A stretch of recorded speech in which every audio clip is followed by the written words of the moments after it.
You're listening to Self-Leadership with Dr. Bensmann, the podcast for entrepreneurial minds. Have you ever had a day where no matter how much you plan, you feel like you're just spinning your wheels? Or maybe you've found yourself drifting through work without a real sense of purpose. If this sounds familiar, you're not alone. And that's exactly why mastering self-leadership is so powerful. Welcome to a new episode of Self-Leadership with Dr. Bensmann, where we explore how mastering self-leadership helps you thrive across all areas of life. My name is Dr. Bensmann, and as a consultant, executive coach, and professor, I focus on empowering individuals to navigate the complexities of leadership and personal growth. My mission is to empower leaders like you to not just survive but thrive in an ever-changing world. I support you in recognizing your potential, developing it, and becoming truly effective. By mastering self-leadership, you won't just perform better at work, you will feel more in control of your life. You will make clearer decisions and experience more peace of mind. Today, we'll dive into a model that has helped hundreds of leaders unlock their true potential. What if I told you that self-leadership is the key to achieving not only career success, but also personal fulfillment? Let's explore how. Before we dive into it, take a moment now. Ask yourself, what's your mission? What drives you every day? Think about it. If the answer isn't clear, don't worry. Today's episode is all about finding that clarity. So let me ask you, are you ready to take control of your life and leadership? In today's episode, I'll take you quickly through my practical and proven model of the 7 fields of self-leadership. First, I'll give you my definition of self-leadership briefly, just to remember. Then I'll introduce each of the 7 fields. So let's dive in. One of my clients, a highly successful CEO, once came to me overwhelmed by the demands of his role. By improving his self-leadership, he was able to rediscover his mission and align his actions with his deeper purpose. As an external advisor to entrepreneurial individuals, I've observed that companies today increasingly expect attributes like teamwork, assertiveness, efficiency, innovative ideas, and the ability to lead by example. And they expect all of this to be embodied in a single person. Employees want a boss who is always approachable, someone they can trust, someone truly suited to lead, a person worth following. Of course, we all have encountered some extreme cases. The worst, I think, are leaders who are distant, unpredictable, or even moody. These types are often avoided, maybe even feared, and are certainly no role models for effective leadership. It's especially critical today when managing employees across different generations. Command and control style just doesn't work anymore. You need something more. You need to radiate a kind of charisma so people want to follow you. So, what makes people, and especially leaders, effective and successful? A key factor in a leader's success is systematic self-leadership. There are certain qualities and skills that I group under the concept of self-leadership, which help you manage yourself effectively and increase your personal impact. I'm inspired by the Austrian management guru Peter Drucker. I go so far as to say that only those who can lead themselves should be allowed to lead others. What is self-leadership? If you haven't heard the first episode, Since 2007, I've conducted over 200, I think it's at least 300 by now, personal interviews, and I've reviewed countless academic papers. The result is my definition of self-leadership. Self-leadership comprises attitudes and methods for goal-oriented leadership of oneself. We all know how important mindset is. Attitudes, mindsets. The right mindset is essential to overcoming challenges and continuing forward. Many of us have also experienced that we need certain tools and methods to manage projects, for example, effectively. Tools that fit not just the project, but also our own personal style. And I think most of us have come to realize that a clear and attractive personal vision helps keep us on course and steadily moving toward our goals. Self-leadership, as I see it, has three main components that build upon each other. The first is self-awareness.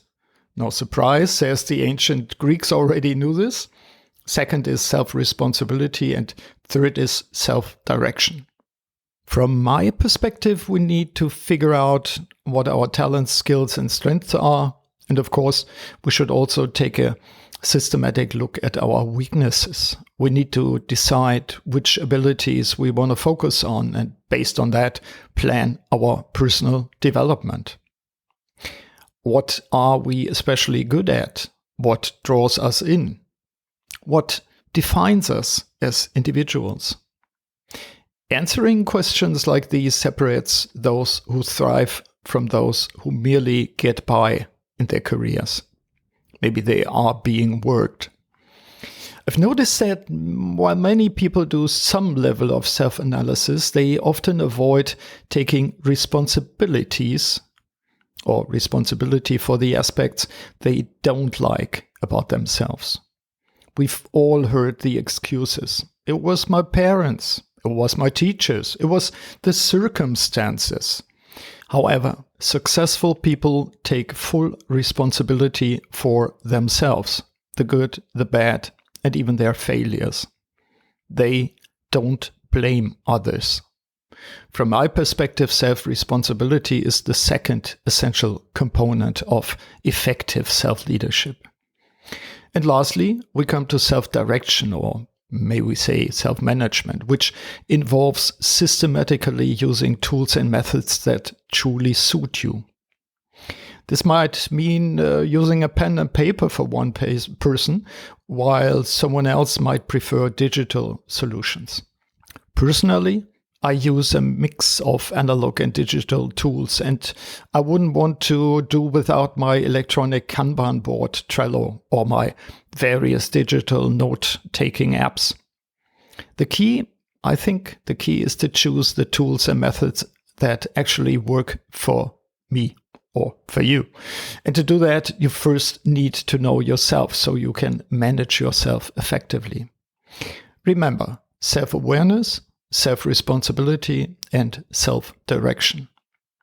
These are the three pillars of self-leadership. Without one, the whole structure falters. Self-awareness comes first, and it's the foundation of everything else. In my coaching practice, I rely on a system I've developed, the 7 fields of self-leadership. It's practical, it's proven, and it helps you focus on the areas that matter most. Through my research and analysis of other models in the field of self-leadership, I've identified key aspects that are critical. I've grouped them into these 7 fields, which I use as kind of lenses to examine different areas of self-leadership. Let me take you through these 7 fields quickly. The idea is to discover where you are already strong and to identify the bottlenecks or weaknesses that might need work. Field number 1, vision and mission. Mission and vision are 2 essential aspects of self-leadership. Here's how I define them. Mission is the reason you exist, your core purpose or your driving force. For me, communication is a key driver. My mission is to foster and facilitate communication between people, including communication with themselves. Vision is a compelling, vivid, desirable image of the future, something that is achievable yet challenging. I've met people who had a clear sense of their mission but weren't as clear about their future vision. My tip? Don't get overwhelmed. Take the time to figure out what you're offering the world and then work on defining the future that you want to move forward. Field number 2, body, mind, and soul. It's vital to figure out what you need to take care of yourself. This can include practical things like enough sleep, oxygen, exercise, nutrition, and having a good daily routine. Set the right rhythms and rituals for yourself. How is your mental fitness? Are you truly in control of your thoughts, or are you just surfing through life, letting media distract you from important projects, for example? I often recommend a media detox to my clients to help them regain focus on what really matters. Here's a quick exercise. Tonight, before bed, take 5 minutes to write down 3 things that went well today and why. It's a simple way to build your self-awareness and start taking charge of your daily actions. Field number 3, skills and self-development. I often ask my students at the university how they learn. What methods do they use? What kind of environment do they create for themselves to be able to learn? Unfortunately, many people have never really thought about this systematically. How do you learn, dear listeners? Do you know if you're more of a visual learner, or do you prefer taking notes or even moving around while learning? Most people haven't considered what conditions they need to learn most effectively. When it comes to recognizing your own skills and developing them further, it's exciting to explore what kind of circumstances you need for personal growth. That's why this field is called skills and self-development. Field number 4, partners, co-workers, and networks. Self-leadership, despite what the name might suggest, is not just about you. We are not alone in this world. We have partners, employees, networks. We need to strengthen ourselves by surrounding ourselves with the right people. It's crucial to identify the right partners, the right employees, the right networks. In my experience as a consultant, I've seen people collect contacts on platforms like LinkedIn without really thinking about the quality or purpose of those connections. Ask yourself, is this connection truly valuable for my goals? Another recommendation regarding this field, partners, co-workers, networks. Think about what you're good at and what tasks you should delegate to others who are better suited. One of the biggest career mistakes leaders make is not seeking out people who can handle certain areas better than they can. Finding the right people to complement your own abilities is key, whether we are talking about partners, employees, or networks. Field number 5, processes and structures. Some of you might be thinking self-leadership is basically time management, right? Well, it's certainly more than that. This field, processes and structures, goes beyond the typical aspects of time management. A critical aspect here is identifying the right tools and methods that work for you. And this is where self-awareness comes back into play. You need to know yourself to understand what tools and structures will help you be most effective. Maybe you're not a checklist type of person. In that case, you should explore alternative methods such as collages, visualizations, mind maps, something like that. My advice is to create the processes and structures that truly suit your personality. This also includes setting up an environment where your abilities can flourish. I talk about fostering conditions. For example, a leader may need to sit at a desk to handle controlling tasks, but for creative work, they might thrive while sitting by a river, as such a setting is proven to boost creativity. The field is not just about calendars and checklists. It's about finding the right conditions for your effectiveness, including your physical environment. Field number 6, products and projects. Once you've found your passion, congratulations. And once you have a clear vision and mission, the next question is, what are you actually doing to bring that future vision to life? Under products and projects, we focus on what we are creating and offering to the world. This could be new ideas, innovative approaches, or actual products. What are you contributing?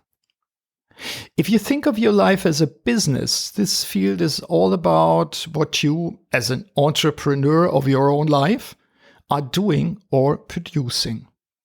Are you acting as a creator, either solo creator or with others? Often, real success comes only with collaboration. Field number 7, the last of the 7 fields, added value.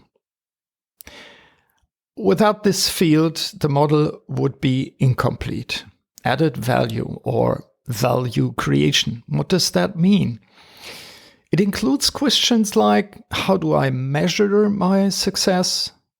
What does success even mean to me? And what indicators do I use to measure it? In my view, this is a critical aspect of self-leadership. Many of the people I interviewed for my books initially said success meant making money, a lot of money. But when I dug deeper, it became clear that for many of them, money represented freedom.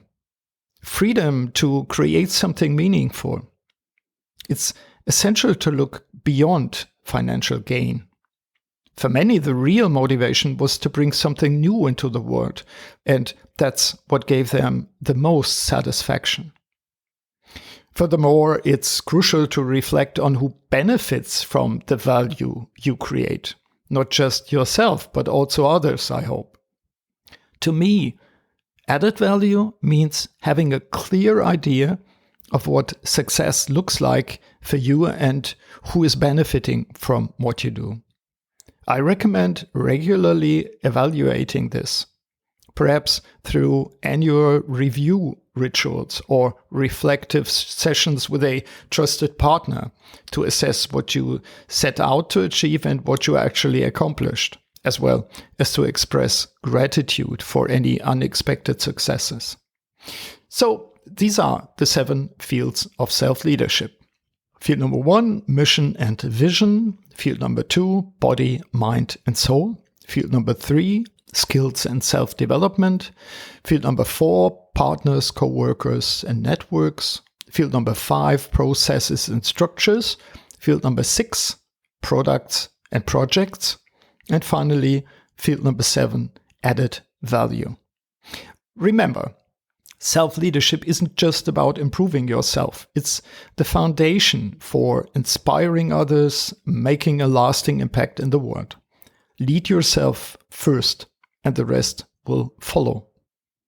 So, looking ahead, what can you expect in the coming episodes? We will be diving deep into the 7 fields of self-leadership. We will start with the first field and focus on the topic of vision.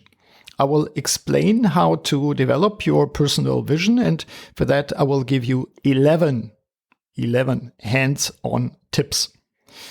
I'm sure today's episode has inspired you to engage with these 7 fields, reflect on what's already going well, and focus on the areas where you could improve to optimize your self-leadership.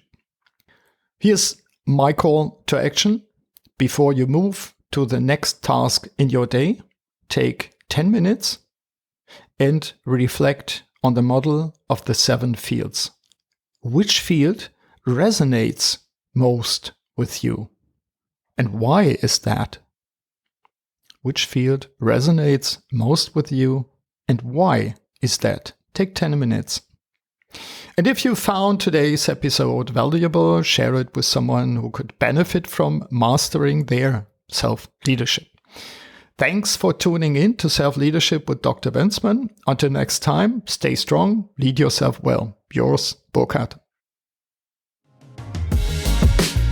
Thank you for joining me on Self-Leadership with Dr. Bensmann. Until next time, stay committed to leading yourself with purpose.